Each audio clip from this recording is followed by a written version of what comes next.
إليه إن ربي رحيم ودود۔ سبحان اللہ۔ پچھلے آئے مبارکہ میں اللہ تبارک و تعالیٰ کے پاک پیغمبر حضرت سیدنا شعیب علیہ نبینا علیہ السلام نے ارشاد فرمایا کہ میری ضد کی وجہ سے تم دین حق کے دشمن بنے بیٹھے ہو، دین حق کو اپنانے کی طرف نہیں آ رہے، تو جو عذاب پچھلی قوموں پر آیا تھا وہ عذاب تم پر بھی آ سکتا ہے۔ یہ فرمانے کے بعد آپ نے فرمایا کہ ابھی بھی وقت ہے تمہارے پاس، تم توبہ کر لو، واستغفروا ربکم، اپنے رب سے معافی مانگو، ثم توبوا الیہ، پھر اسی کی بارگاہ کی طرف رجوع لاؤ، ان ربی رحیم ودود، بے شک میرا رب جو ہے وہ بڑا مہربان بھی ہے، ودود اور محبت فرمانے والا بھی ہے۔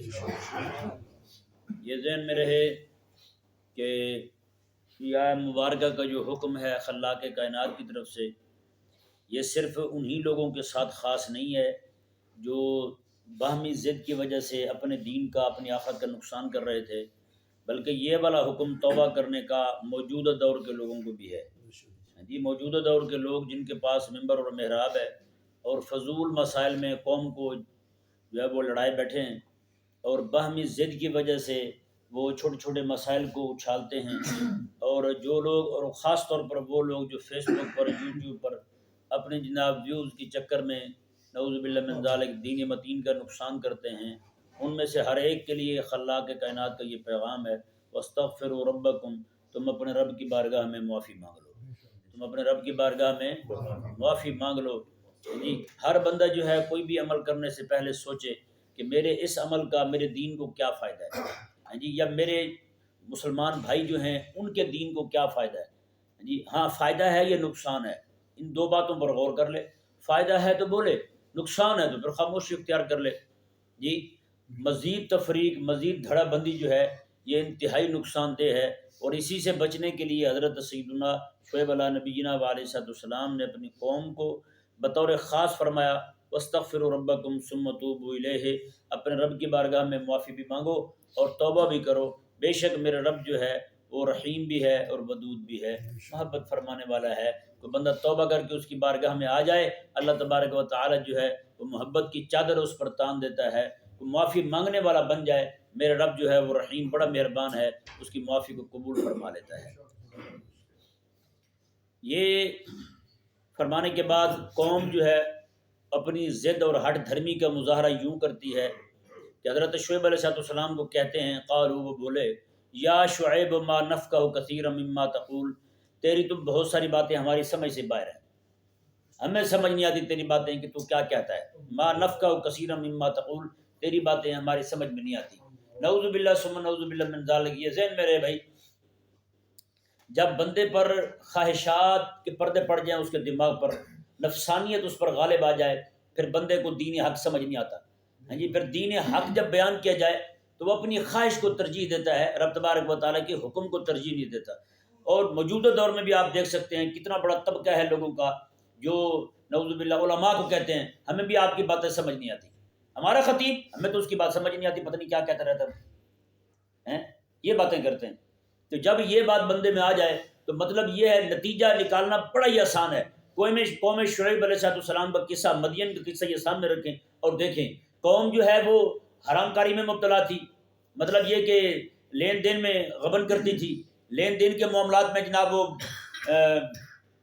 کہیں لیتے ہوئے جناب زیادہ لیتے تھے، دیتے ہوئے کم دیتے تھے۔ یہ چیزیں جب جس بندے میں آ جائیں تو چونکہ اس کی خواہش بن جاتی ہے کہ پیسہ جمع کیا جائے، مال جمع کیا جائے، اور وہ کسی بھی طریقے سے ہو، تو پھر اس بندے کو جب سمجھایا جائے تو وہ سمجھانے والی باتیں اس کی سمجھ میں نہیں آتی۔ آج بھی ہماری قوم کو دیکھ لیں، وہ سمجھنے پہ آئیں تو میچ کی کمنٹری جو انگریزی میں ہوتی ہے وہ بھی ہماری قوم کو سمجھ آ جاتی ہے، یہ چھکا لگا یا چوکا لگا ہے۔ نہ سمجھنے پہ آئے تو پھر جناب دین حق، رب تبارک و تعالیٰ کا قرآن سمجھ میں نہیں آتا۔ سمجھنے پہ آئیں تو پھر قوم کا سب سے بڑا دال مدل، قوم کا سب سے بڑا گمراہ اور بے دین بندہ جو ہے اس کی باتیں بھی سمجھ آ جائیں ان کو، ہے جی، اور وہ جتنی مرضی پہ یہی والی باتیں کر دے، جتنی مرضی فحاشی والی باتیں یوٹیوب پہ بیٹھ کے کر دے، قوم کو وہ بھی پسند آ جاتی ہیں، قوم کو وہ بھی سمجھ آ جاتی ہیں۔ اور کوئی عالم ربانی جو ہے وہ بات کرتے ہوئے کوئی ایسی کوئی کمزور بات اس سے صادر ہو جائے، ظاہر ہو جائے، تو پھر جناب اس کی پوری زندگی کی محنت جو ہے وہ ایسے جناب کنویں میں ڈال دیں گے کہ جیسے جناب اس نے کبھی کوئی نیک کام کیا ہی نہ ہو۔ تو یہ مزاج بن چکا ہے ہماری قوم کا۔ ہاں جی، کئی بار ایسا ہوا جب ہم نے جا کے کہیں پہ موجودہ جو جمہوری سیاست ہے اس پر بات کی ہم نے، تو لوگوں کے بہت بڑے طبقے نے یہ کہا کہ ہمیں تو آپ کی بات سمجھ نہیں آئی۔ جی منہ پہ کہہ دیتے ہیں ہمیں بھی آپ کی بات سمجھ نہیں آئی۔ ہماری بات سمجھ کیسے آتی؟ ہم تمہارے پاس تو اتنا پیسہ نہیں ہے کہ ہم آپ کو پیسے دیں اور آپ وہ پیسے لے کر کے ہماری فکر کی بن جائیں۔ جو لوگ پیسے دے رہے ہیں وہ پیسوں کا خلاف ہی آپ کے دماغ پہ ایسا پڑا ہوا ہے، آپ کو حق بات سنائی نہیں دیتی، حق بات سجائی نہیں دیتی۔ نہیں سمجھ آیا مسئلہ؟ موجودہ دور میں چوروں کو آپ پکڑ کے ان کو آپ سمجھائیں بھائی جی جو کام کر رہے ہیں یہ حرام کام کر رہے ہیں، ان کو آپ کی بات سمجھ نہیں آئے گی۔ آپ قرآن بھی پڑھیں گے نا تو وہ کہے گا میری سمجھ میں نہیں آ رہی تیری بات، کیا کہہ رہے تھے۔ اسی طرح رشوت خوروں کو آپ کہہ لیں، سود خوروں کو آپ کہہ لیں، بینک میں بیٹھے ہوئے لوگوں کو آپ کہہ لیں، کوئی بات آپ کی سمجھ نہیں آئے گی۔ کیوں؟ کہ ان کی منشا کے خلاف تھی، ان کے مفادات کے خلاف تھی، ان کے مفادات سے ٹکراؤ تھا آپ کی بات میں، آپ کی گفتگو میں مزاحمت تھی، ان کی خواہشات کے ساتھ آپ کی بات کہاں سمجھ آ جاتی؟ کبھی بھی سمجھ نہ آتی ان کو۔ ابھی بھی آپ چلے جائیں جا کر کے، ہیں جی وہ نوجوان طبقہ جو سویرے سویرے جناب میچ کھیلنے کے لیے اٹھ پڑتا ہے، نماز کے لیے نہیں اٹھتا، آپ چلے جائیں گراؤنڈ کے اندر جا کر کے ان کو کہیں کہ بھائیو آپ کس کام میں لگے ہوئے ہو، امت کا کیا حال ہو چکا ہے، اور آپ جو ہے یہ فرنگی کھیلوں کو لے کر کے اپنائے ہوئے ہو، آپ کی بات سمجھ نہیں آئی کیوں؟ آپ کی بات، ہاں ان کو آپ بیٹھے ہوئے کو بینک میں بیٹھے ہوئے کو آپ کہہ دیں جو بندہ ایک بار درود پاک پڑھتا ہے اللہ تبارک و تعالیٰ 10 رحمت نازل فرماتا ہے، ہاں پوچھو کیا سمجھ آیا؟ اس نے کہا لو جی جب سے مولوی صاحب نے بتایا میں نے جیب میں تصویر رکھی ہوئی ہے، یہ سمجھ آ جائے گا۔ آپ ان کو بتائیں نا، جو بندہ پورا مہینہ دودھ میں پانی ملا کے بیچ رہا ہے، دودھ میں کیمیکل ڈال کے بیچ رہا ہے، آپ اس کو سمجھائیں جناب یہ آپ کام کر رہے ہیں حرام کام کر رہے ہیں، وہ کہے گا سمجھ نہیں آئی۔ آپ اس کو کہیں گے یار مہینے میں ایک بار 11ویں تو دیا کریں، یہ بات اس کو سمجھ آ جائے گی۔ اس نے کہنا مولوی صاحب وہ تو ہم دے رہے ہیں، سمجھ آیا تو جواب دے رہا ہے نا۔ آپ کہتے ہیں جناب اس کو جو پانی ملا رہے ہیں کیمیکل والا دودھ دے رہے ہیں، لوگوں کے بچوں کی تباہیاں وہ کھیل رہے ہیں، نہ کریں حرام ہے یہ، قیامت والے دن پکڑے جائیں گے مارے جائیں گے۔ ہاں جی کیا سمجھ آیا؟ مجھے سمجھ آیا کچھ نہیں، میں نے بھی کوئی نہیں آیا، مجھے بھی کوئی پتہ نہیں چلا نہیں کیا کہہ رہا تھا، نہیں کک پلا نہیں پڑا۔ یہ جواب ہوگا آپ کو، یہ سننے کو ملے گا آپ کو۔ ہاں چھوٹی چھوٹی باتیں میٹھی میٹھی باتیں آپ ان کو سنا دیں، آپ ان کو کہیں نا جی مدرسے کے لیے پیسے دے دیں، کوئی سمجھ نہیں آئے گی۔ آپ ان کو کہیں پیر کا عرس ہے، لگڑے والا پیر کا ہے، وہاں پہ جناب عورتیں بھی آ رہی ناچنے کے لیے، یہ ہو رہا وہ ہو رہا فلانا ہو رہا، لکی رانی سرکس آ رہی ہے، او ہو اس سے آپ فوراً سے پہلے جناب چیک کاٹ کے دینا، لے جائیں گی فلانی ناچنے والی آ رہی ہے اس کے پیسے میری طرف سے، فوراً سمجھ آئے گی۔ نہیں سمجھ آئے گی، کیوں نہیں سمجھ آئے گی؟ کیونکہ دین کو ہم نے اپنے مزاج کے سمجھا ہی نہیں، ہم نے اپنے مزاج بنائے ہوئے، اپنے سینچے جانتے ہیں جسے کہتے ہیں، کوئی اینٹیں بناتے جس کے ساتھ، ہم نے وہ سینچے رکھے ہوئے ہیں، جتنا اس میں دین فٹ آ گیا بس وہی دین ہے، اس جو فٹ نہیں آیا اس میں وہ دین ہی نہیں، اس کا انکار کر دیا۔ بتائیں، یعنی اپنے سینچے میں جتنا آ گیا وہی دین ہے، اس کے علاوہ کوئی دین نہیں ہے۔ جتنا قوم اپنا چکے نا جتنی باتیں، وہ چاہے میٹھی میٹھی باتیں ہوں، چاہے جناب وہ مستحبات ہوں، چاہے وہ مباحات ہوں، چاہے وہ بدعات ہوں، آپ اس کے حق میں دلائل دیں قوم کو فوراً سمجھ آئیں گے۔ آپ اس کے خلاف بات کر دیں، دین حق کی بات کر دیں، کبھی پلے نہیں پڑے گی ان کے بات، اور منہ پہ کہہ دیں گے ہمیں تو آپ کی بات سمجھ نہیں آئی۔ یہی تو مطالبہ ہوتا ہے ان کا۔ 11ویں شریف کے کل خانی کے پروگرام میں آپ چلے جائیں، کل خانی کا پروگرام ہو، آپ وہاں جا کر کے دین حق بیان کر دیں، حضور کا جہاد بیان کر دیں، آقا علیہ السلام کے غلبہ دین کی جد و جہد بیان کر دیں، آپ کو فوراً کہیں گے مولوی صاحب کیا پروگرام تھا، کیا بات کر دی آپ نے، کیا تقریر کر دی آپ نے۔ ایسے تھوڑی ہوتا ہے، کل خانی تھی تو آپ ابے کی شان بیان کرتے۔ میں نے کہا تیرے ابے کی شان کیا تھی، بتاؤں لوگوں کو۔ تیرا ابا امام غزالی تھا، تیرا ابا امام راضی تھا، کیا تھا تیرا ابا؟ وہ زندگی ساری گلی میں بیٹھ کے حکے پھوکے، اس نے نماز تک نہیں پڑھی، اس نے کیا شان بیان کرتے تیرے ابے کی، بتا دے۔ ان کو باتیں بھی ان کی سمجھ آتی ہیں، جو جناب سٹیج پہ کھڑے ہو کہے جی میری ماں نے ایک باغ لایا، اس میں بھر بھر مشکا پانی پایا تو لگ پہ انگورن گچھے، تو ہم کہتے واہ سبحان اللہ، لاکھ روپیہ کٹ کے ہوتے متھے مارے۔ بتائیں یہ ماں کی شان بیان ہو رہی۔ قوم کا مزاج ایک دم سے بگڑ گیا بھائی، دین حق سنتے ہوئے ان کو نعوذ باللہ من ذالک ان کو ایسی تکلیف اٹھتی ہے، واللہ باللہ کہہ رہا ہوں، ایسی تکلیف جیسے ابو جہل کو اٹھتی تھی نا قرآن سن کے، وہی تکلیف آج کے مسلمان کو اٹھتی ہے قرآن سن کے۔ وہ اتنا تو ابو لہب بھی نہیں تل ملاتا ہوگا جتنی یہ قوم تل ملاتی ہے رب تعالیٰ کا دین سچا سن کے۔ تو بتائیں کیا کہیں بھی قرآن کے بارے میں اللہ تبارک و تعالیٰ نے کیا ارشاد وَإِذَا تُلِيَتْ عَلَيْهِمْ آيَاتُهُ زَادَتْهُمْ إِيمَانًا، میں جب قرآن کی آیتیں تلاوت کی جاتی ہے محبوب کے صحابہ کا ایمان بڑھ جاتا ہے، ایمان چمک اٹھتا ہے ان کا۔ آج قرآن پڑھا جائے قوم کا مزاج خراب ہو جاتا ہے، قرآن پڑھا جائے قوم کو جناب ان کی طبیعت جو ہے وہ تل ملانا شروع ہو جاتی ہے۔ یہ کیا کہہ دیا بھائی، یہ تو دین ہماری طبیعت کے موافق نہیں تھا، آپ نے کون سا دین بیان کر دیا؟ نہ بھائی، تیری طبیعت اگر جناب یہودیت پسند ہو گئی ہے، تیری طبیعت اگر نصرانیت پسند ہو گئی ہے، تیری طبیعت جو ہے وہ اسلام سے دور ہو چکی ہے، تو بھائی قرآن کا کم از کم اس کو انکار تو نہ کر یار۔ پڑھا قرآن جائے اور طبیعت مسلمان کی خراب ہو جائے تو آپ کیا کہیں گے؟ مسلمان تھا وہ؟ بتائیں۔ نعوذ باللہ من ذالک، بہت حالات ایسے ہو چکے ہیں قسم خدا کی، یہ قوم کبھی سوچا بھی نہیں تھا کہ اس قوم کا بھی قرآن سن کے مزاج خراب ہوگا۔ بتائیں، حالات یہاں تک پہنچ چکے ہیں۔ سود خور کے سامنے آپ چلے جائیں، جا کر کے قرآن کی یہ آیت مبارکہ پڑھ دیں اور حضور کا ایک فرمان پڑھ دیں کہ جو بندہ سودی لین دین کرتا ہے میرے آقا کے سامنے میں وہ اپنی ماں کے ساتھ بدکاری کرنے والا ہے۔ حدیث پاک طویل ہے، سے میں اشارہ دے رہا ہوں۔ بتائیں، یہ جا کر کے پڑھ کے سنا دیں، فوراً سے پہلے آپ گلے پڑ جائے گا، آپ نے مجھے گالی دیا مانگی، فوراً کہے گا آپ کو، جبکہ میں اور آپ گالی دینے والے نہیں ہیں، ہم نے تو بھی رسول اللہ علیہ السلام کا فرمان پڑھ کے سنایا۔ بتائیں، تو اس لیے قوم کو تکلیف اٹھتی ہے کہ قوم جو ہے وہ اپنے مزاج کو شریعت سمجھ چکی ہے، اپنے مزاج کو، اپنی طبیعت کو، اپنی خواہشات کو، اپنی ضروریات کو شریعت بنا چکی، کہتے ہیں بس یہی شریعت ہے، یہی دین ہے، بس اس کے علاوہ کوئی دین نہیں ہے، کوئی حکم خدا بندی نہیں ہے۔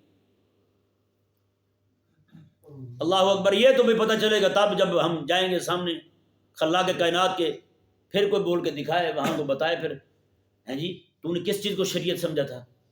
میرے آقا علیہ السلام نے نہیں شاہ فرمایا قیامت کے حضرت عائشہ پاک رضی اللہ تعالیٰ عنہا کی بارگاہ میں عرض کی گئی، اماں ایک علاقے میں ہم گئے تھے، وہاں لوگ جو ہیں وہ شراب کو دوائی کہہ کے پی رہے تھے، شراب کو دوائی کہتے تھے اور پیتے شراب تھے۔ وہ دوائی دو یار، وہ دوائی کون سی؟ شراب ہوتی۔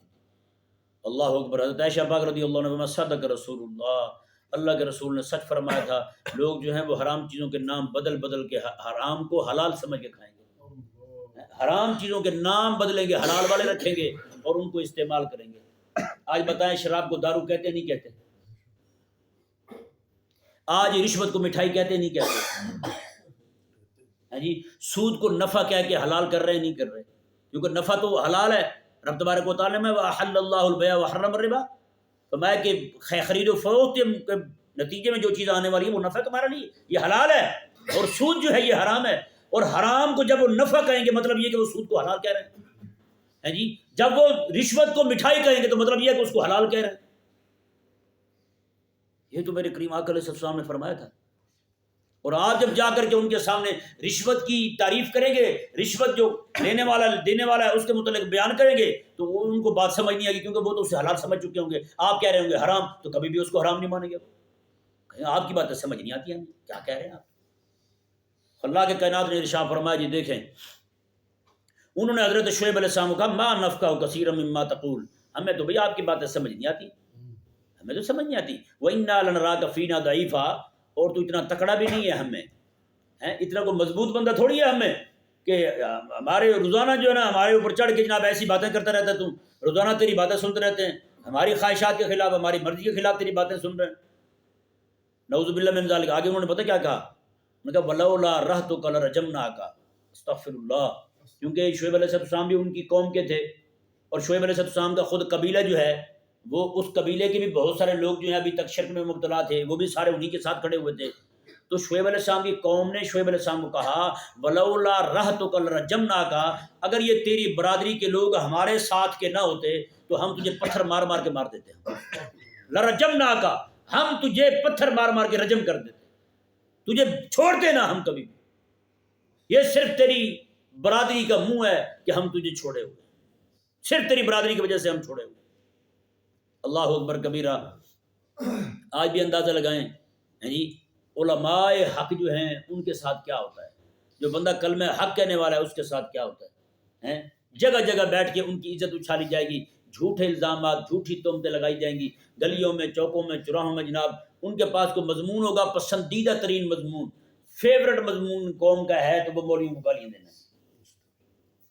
اللہ اکبر. سید اکبر الہ آبادی رحمہ اللہ ہیں جی، واقف اسرار یہودیت، اتنا بڑا بندہ، انہوں نے پتہ کیا کہا؟ انہوں نے کہا ہم نے وائز کی خوب داڑھی نوچی، ہم نے وائز کی خوب داڑھی نوچی، یہ بات مگر نہ اپنے دل میں سوچی. ہم نے وائز کی خوب داڑھی نوچی، یہ بات مگر نہ اپنے دل میں سوچی. ہیں جی مذہب کو شکست دے کے کیا پائیں گے؟ مذہب کو شکست دے کے مذہب سے جیت رہے ہیں نا یہ لوگ.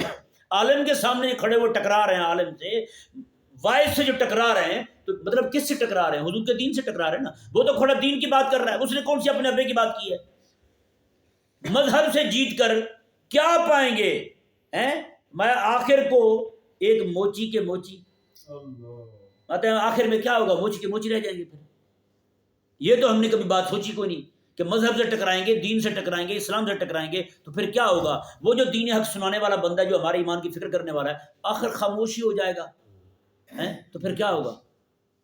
ہم میں سے ہر ایک بندہ جو ہے موچی بن جائے گا. اللہ اکبر کبیرہ. تو یہ ایک درد بھری کہانی ہے بھائی. ایسے نہیں دین دشمن جو ہیں علماء کے پیچھے پڑے ہوئے، ایسے نہیں دین دشمن جو ہیں وہ علماء حق کے خلاف بولتے. ٹی وی پہ بیٹھو، ٹی وی کھولو علماء کے خلاف، چوکوں میں بیٹھو علماء کے خلاف، ریڈیو کھولو علماء کے خلاف، عالمی اخبار کھولو علماء کے خلاف، جگہ جگہ جا. آپ نے ہندو کو بھی دیکھا ہے اپنے پنڈتوں کے خلاف اس طرح بولتے ہوئے؟ بتائیں، دیکھا کبھی ہندو، عام ہندو جو ہے وہ اپنے پنڈت کے خلاف بول رہا ہو اس طرح کھول کے؟ ہاں جی، ان کے ٹیلی ویژن پہ جناب کو پروگرام چلتے ہوں، ان کے خلاف، پنڈتوں کے خلاف، ان کے مندر کے خلاف پروگرام چلتے ہوں. ہاں جی، نصرانیوں کے جناب کو چینل چلتے ہوں، ان چینلوں میں جناب بطور خاص ان کے پادریوں کو اور ان کے جناب جو کیا نام اس کا چرچ ہے ان کے خلاف جناب کام ہوتا. یہودیوں کو دیکھ لیں ابھی آپ، ان کے ہاں کتنا ان کے مذہبی جو رپی ہیں ان کے خلاف جناب کام ہوتا ہے. بتائیں، یعنی پوری دنیا کے اندر، پوری دنیا میں چھوٹے بڑے ملا کر کے کوئی 4200 مذاہب ہیں. 4200 مذاہب میں جتنا سب سے زیادہ بدنام کیا جاتا ہے کسی کو تو وہ صرف جناب صلاح الدین ایوبی کے نام لینے والوں کو بدنام کیا جاتا ہے. وہ صرف کلمہ پڑھنے والوں کو بدنام کیا جاتا ہے اور کلمے کی دعوت دینے والوں کو بدنام کیا جاتا ہے. اچھا، وہ یہودی کرے، نصرانی کرے، ہندو کرے سمجھ آتا ہے، کلمہ پڑھنے والا کرے یہ سمجھ نہیں آتا. اس کا مطلب یہ ہے کہ کلمہ اس نے صرف نام کے لیے رکھا ہوا ہے تاکہ میں مر جاؤں تو عزت کے ساتھ جنازہ پڑھا دیں، مجھے دفن کر دیں، وگرنہ کلمے کا نور اس کے اندر باقی ہوتا تو کلمہ پڑھانے والے کے ساتھ دشمنی سمجھ نہیں آتی. خلا کے کائنات نے ارشاد فرمایا، جی دیکھیں، فرمایا کہ انہوں نے کہا وما انت علینا بعزیز، اور تو کوئی طاقت والا تھوڑی ہے ہمارے سامنے.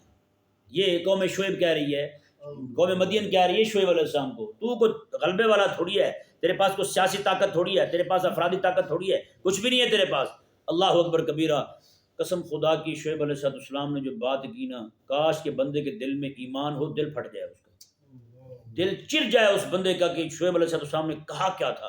آپ نے میں قال یا قوم ارہتی اعز علیکم من اللہ، میں او میری قوم یہ تو بتاؤ تمہارے نزدیک میرے رب سے زیادہ عزت میری قوم کی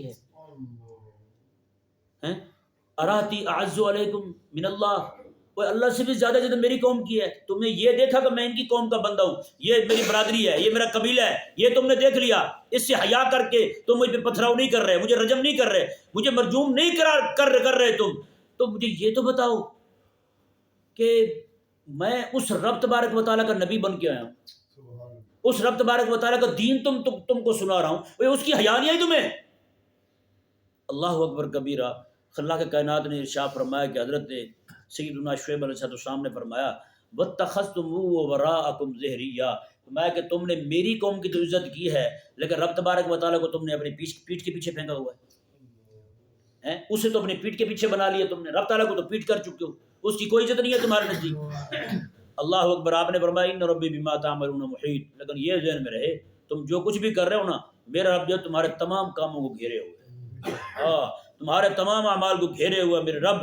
آپ نے پھر جی آخری بات کی، کیا جی یہ آپ کی قوم کے ساتھ آخری خطاب ہے شعیب علیہ السلام، آخری خطاب کیا فرمایا شعیب علیہ السلام نے؟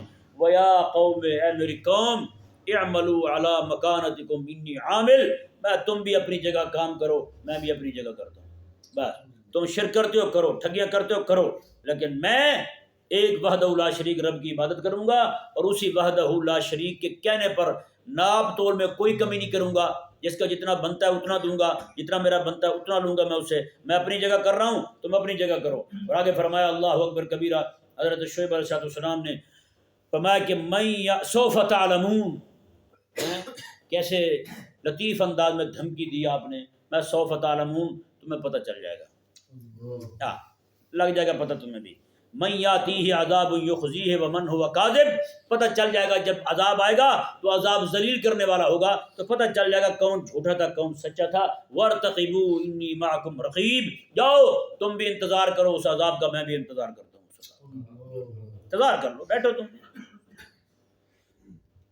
اللہ تعالیٰ نے ارشاد میں ولما جاء امرنا نجینا شعیبا، میں جب پھر ہمارا حکم آ گیا نا جی عذاب کا، جی امر عذاب آیا ہمارا، تو پھر ہم نے نجات دی شعیب علیہ السلام کو، والذین آمنوا معه برحمت منا، اور انہیں بھی نجات دی جو شعیب علیہ السلام کے ساتھ ہو گئے تھے، انہیں بھی بچا لیا ہم نے، جی ان کا بھی ایمان، ان کی بھی جان بچ گئی، عذاب سے وہ بھی محفوظ رہے۔ یہ دیکھیں نا جی شعیب علیہ السلام کیوں تشریف لائے تھے؟ اللہ تعالیٰ کے دین کے غلبے کے لیے، جی قوم کی اصلاح کے لیے، اور اس غلبے کے لیے کتنے لوگ آپ کے ساتھ ملے؟ چند لوگ آپ کے ساتھ ملے شعیب علیہ السلام کے ساتھ، باقی سارے منکر ہی رہے، باقی سارے جناب حضرت شعیب علیہ السلام کا انکار کرنے والے رہے۔ اب غور کرنے والی بات یہ ہے کہ اللہ تبارک و تعالیٰ نے فرمایا جب ہمارا عذاب آئے نا، شعیب علیہ السلام بھی بچ گئے اور ان کے ساتھی بھی بچ گئے، شعیب علیہ السلام بھی بچ گئے اور ان کے ساتھی بھی، دین تو غالب نہیں ہوا لیکن کوشش کرنے والے تو تھے، کیا تھے؟ کوشش کرنے والے تھے، جی یعنی کہ پوری قوم جو انکاری رہی، معاند بن گئی، دشمن بن گئی اللہ تعالیٰ کے دین کی، تو اللہ تبارک و تعالیٰ نے پھر اپنا فیصلہ فرمایا، پوری قوم کو بھی تباہ فرما دیا، ہیں جی۔ اس لیے ہم پر بھی لازم ہے، کئی لوگ کہتے ہیں جی نتیجہ کیوں پوچھ رہا ہے تم؟ نتیجے کا سوال رب تعالیٰ نے انبیاء سے نہیں کیا تو ہم سے کیوں کرے گا؟ یہ تو پوچھے ہی نہیں رب تبارک و تعالیٰ نے نتیجہ کیا ہے۔ اگر نتیجے کا سوال رب تبارک و تعالیٰ کرے تو پہلے تو انبیاء سے کرے نا۔ ہاں جی تم نے کوشش کی تھی تو تمہارے ساتھ اتنے لوگ تھے، لوط علیہ السلام اکیلے کھڑے ہوئے ہیں، کچھ لوگ آپ کے ساتھ ہیں باقی سارے ادھر ہیں، شعیب علیہ السلام کھڑے ہوئے ہیں، کچھ لوگ آپ کے ساتھ ہیں باقی سارے ادھر ہیں، ہود علیہ السلام کھڑے ہوئے ہیں، کچھ لوگ آپ کے ساتھ ہیں باقی سارے ادھر ہیں، نوح علیہ السلام تشریف لائے، کچھ لوگ 80 بندے آپ کی کشتی میں سوار ہیں باقی سارے ادھر ہیں۔ او بھائی نتیجے کا سوال جب ان انبیاء سے نہیں ہونا تو تجھ سے اور مجھ سے کیوں ہوگا بھلا بتا؟ تو نتیجہ جو ہے یہ رب کی ذات پہ چھوڑنا ہے، تیرے ذمہ جو ہے وہ انبیاء کرام علیہ السلام کی سنت پر عمل کرتے ہوئے کوشش کرنا اور جد و جہد کرنا ہے، بس تیرے ذمہ جو ہے وہ بولتے رہنا ہے، تیرے ذمہ جو ہے وہ اذان دیتے رہنا ہے، بس اتنا ذمہ ہے تیرے، وہ تو زور لگا اپنا بس۔ کئی بیچارے ایسے پریشان ہیں، وہ بتائیں جی پھر کیا ہو رہا ہے جی، کہاں تک بات پہنچی، کیسے ہوگا پھر، کیسے ہوگا یار؟ تیرے ذمہ جو کوشش کرنی ہے بس وہ کرتا جا، نتیجہ جو ہے وہ میرے رب کی ذات پہ چھوڑ دے۔ اللہ اکبر کبیرہ، تیرے ذمہ جو تجھ سے سوال ہونا ہے وہ جد و جہد کا ہونا ہے، کیا ہونا ہے؟ جد و جہد کا، کوشش کا، محنت کا۔ اور یہی وجہ ہے کہ میرے آقا صلی اللہ علیہ وسلم نے ارشاد فرمایا قیامت کے دن اللہ تبارک و تعالی جو ہے وہ انبیاء سے پوچھے گا، انبیاء سے پوچھے گا تم نے دین پہنچا دیا تھا لوگوں کو؟ قوم کہے گی کہ نہیں پہنچایا تھا، ان کی قومیں کہی تھی، تو اللہ تبارک و تعالیٰ جو بطور گواہ کو میرے حبیب کریم علیہ السلام کو لائے تھے، جی آپ بتائیں، میرے آقا صلی اللہ علیہ وسلم نے ارشاد فرمایا اس پر میں کہوں گا کہ انہوں نے دین پہنچایا تھا، انہوں نے دین انبیاء کرام علیہ السلام نے دین پہنچا دی تھی۔ فکیف اذا جئنا من کل امۃ بشہید وجئنا بک علی ہؤلاء شہیدا، ہر ایک پر گواہ بن کے میرے حبیب کریم علیہ السلام تشریف لائے، جی تو وہاں یہ تو ہونا ہے دین پہنچایا تھا، اس کا سوال ہونا ہے، جی انہوں نے مانا تھا نہیں مانا تھا، اس کا سوال پہنچانے والوں سے نہیں ہونا، اس کا سوال اگلوں سے ہونا، ہاں بھی انہوں نے پہنچایا تھا، تمہیں پہنچایا تھا تو پھر عذاب کے لیے تیار ہو جاؤ، اگر نہیں پہنچایا تو پھر ہم ان سے پوچھتے ہیں۔ اللہ اکبر کبیرہ۔ خلاق کائنات نے ارشاد فرمایا جی دیکھیں فرمایا کہ پھر ہم نے جب ہمارا حکم آیا ہم نے شعیب علیہ السلام کو والذین معہ آپ کے ساتھ جو تھے آمنوا معہ جو ایمان لائے تھے آپ کے ساتھ ان کو برحمت منا اپنی طرف سے رحمت فرماتے ہوئے نجات دے دی. ہم نے ان کو بچا لیا اور وآخذت الذین ظلموا الصیحہ فاصبحوا فی دیارہم جاثمین. اللہ تعالیٰ نے فرمایا پھر جو ظالم لوگ تھے ان کو چنگھاڑ نے پکڑ لیا. ان کو چنگھاڑ نے ایسی زور سے چنگھاڑ آئی تھی جسے بادل نہیں گرجتے اس طرح کی چنگھاڑ تھی اور چنگھاڑ ایسی آئی کہ آنن فانن پوری قوم جو ہے وہ منہ کے بل زمین پر جا گئی, وہی مر گئے, ایک بھی نہیں بچا ان میں سے. قربان جائیں, ایک طرف اتنی بڑی چنگھاڑ آ رہی ہے کہ پوری قوم تباہ ہو گئی, دوسری طرف وہیں پہ ہی موجود شعیب علیہ السلام اور ان کے ماننے والے تھے, میرے رب نے اس کی آواز تک ان کے کانوں میں نہیں آنے دی. وہ آواز تک ان کے کانوں میں نہیں. اگر آپ بھی چاہتے ہیں کہ ظالم لوگ جو عذاب میں مبتلا ہوں تو اس ظلم کی ان پر ظالموں پر آنے والے عذاب کی آواز بھی آپ کے کان تک نہ آئے تو پھر اسی مشن کے ساتھ کھڑے ہو جائیں جو مشن حضرت شعیب علیہ السلام بیان فرما رہے تھے. اسی منزل کے راہی بن جائیں, اسی منزل کے دائی بن جائیں جو جس منزل کے دائی اور راہی جو ہیں وہ حضرات انبیاء کرام علیہ السلام تھے اور اہل اللہ تھے اور ہمارے اسلاف کرام علیہم الرحمہ والرضوان تھے. اللہ تبارک و تعالیٰ نے ارشاد فرمایا فاصبحوا فی دیارہم جاثمین, سارے اپنے گھروں میں پڑے تھے, گھٹنوں کے بل منہ کے بل پڑے ہوئے تھے. کأن لم یغنوا فیہا, اللہ تعالیٰ نے فرمایا ان کے گھر ایسے لگ رہے تھے گویا کہ کبھی کوئی یہاں تھا ہی نہیں. ایسے کر دیا ہم نے پھر ظالم, ہاں ایسے کر دیا. کہتے تھے نا ہمیں سمجھ نہیں آتی, سمجھ آئی نہیں آئی آج. شعیب علیہ السلام سیال ستعلمون, لگا پتہ جائے گا تمہیں, پتہ چل جائے گا تمہیں. آج جو کہہ رہے ہو نا میں سمجھ نہیں آتی, میں سمجھ تبھی آئے گی جب عذاب آئے گا رب تبارک و تعالیٰ کی طرف سے. اللہ اکبر. اللہ تعالیٰ نے فرمایا لا بعدا لمدین کما بعدت ثمود. یہ ذہن میں رہی ہے بعدن کا لفظ جو میں نے پہلے بھی بتایا تھا آپ کو, یہ بعد کے بمعنی لعنت کے معنی میں آتا ہے. بعد کس معنی میں استعمال ہوتا ہے؟ لعنت کے معنی میں استعمال ہوتا ہے. جیسے بعد من رحمت اللہ, اللہ کی رحمت سے دوری, اللہ کی رحمت سے دوری, ٹھیک ہے نا جی. تو اللہ تبارک و تعالیٰ نے فرمایا خبردار لعنت ہے مدینہ والوں کے لیے جیسا کہ لعنت تھی قوم سمود کے لیے. جیسے کہ لعنت ان پر پڑی تھی وہی لعنت جو ہے وہ ان کے لیے بھی ہے. تو یہ بیان کرنے کا مقصد جو ہے ان پر آنے والی لعنت, قوم سمود پر آنے والی لعنت, مطلب یہ کہ جو بھی بندہ دین حق کی راہ میں روڑے اٹکائے گا اپنی ضد کی وجہ سے دین حق کا نقصان کرے گا, رب تبارک و تعالیٰ نے فرمایا وہ دونوں والی لعنت جو ان کو پڑی تھی وہ لعنت ان کو بھی پڑی. اللہ تبارک و تعالیٰ سمجھنے کی توفیق. آمین.